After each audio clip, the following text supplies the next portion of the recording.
So today we are going to discuss a numerical on reheat cycle of Rankine cycle.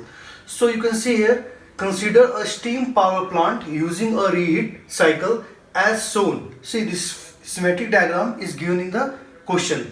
Steam leaves the boiler and enters the turbine at 4 megapascal 350 degrees Celsius. So where the steam is leaving the boiler, you can say this point 3. This is the boiler, so steam is leaving the boiler and I have shown by 0.3. So he has given 0.3 condition, pressure is 4 megapascal, temperature is 350 degrees Celsius, and the most important enthalpy he has given here 3059 kilojoule per kg. So we know the enthalpy at the inlet of high pressure turbine, which is H3.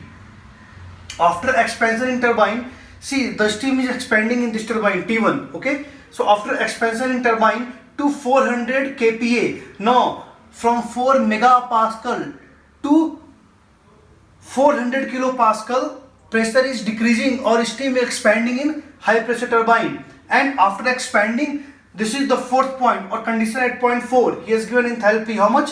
2609 here kilojoule per kg. The steam is reheated to 350 degrees Celsius. Now this is the reheat cycle. So what happens? You can see here, this steam is again coming to the boiler. Again it is being reheated, and after being reheated, the condition is 0.5 or state is shown by 0.5. So the steam is reheated to 350 degrees Celsius, and H5 is at this point enthalpy is 3170 kilojoule per kg. And you can see 350 and here also 350. So at the inlet of both the turbines, temperature is equal, that is 350 degrees Celsius. What's the difference? Difference is the pressure. Here it is, before this it is how much? 4 megapascal, and before this turbine it's 400 kilopascal. Okay, so we have got the enthalpy at 0.5. H5 is 3170 kilojoule per kg, and then expanded in low pressure turbine. Then after this the steam goes to T2. T2 is the low pressure turbine, and then expanded to low pressure turbine to 10 kPa. So in this turbine the steam pressure drops to 10 kPa, and I think he is giving here a 6. You can see enthalpy at 0.6 is 2165 kilojoule per kg.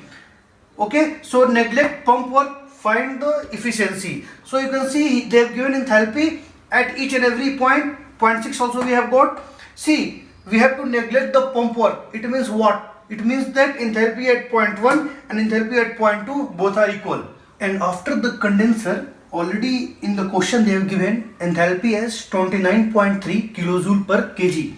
So I can write here H1 equal to 29.3 kilojoule per kg. It's given in the question. So what is that neglect the pump work? It means H1 is equal to H2 equal to 29.3 kilojoule per kg. We need to calculate efficiency. For efficiency, we need to calculate turbine work and heat supplied. So see, turbine work, how many turbines? 2 turbines, T1 and T2. So work done by turbine is equal to work done by turbine T1 plus work done by turbine T2.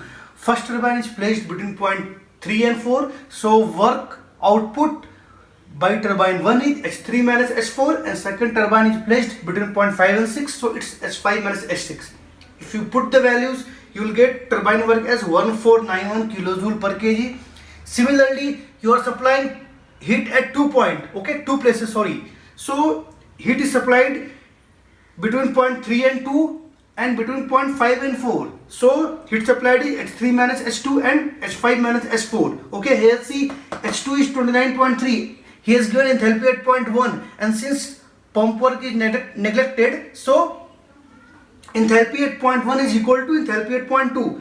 So if you calculate, you will get 3626.7 kilojoule per kg, and efficiency is turbine work upon heat supplied. So turbine work is 1491 kilojoule per kg and heat supplied is 3626.7 kilojoule per kg. If you calculate, you will get 0.41 or in percentage 41%.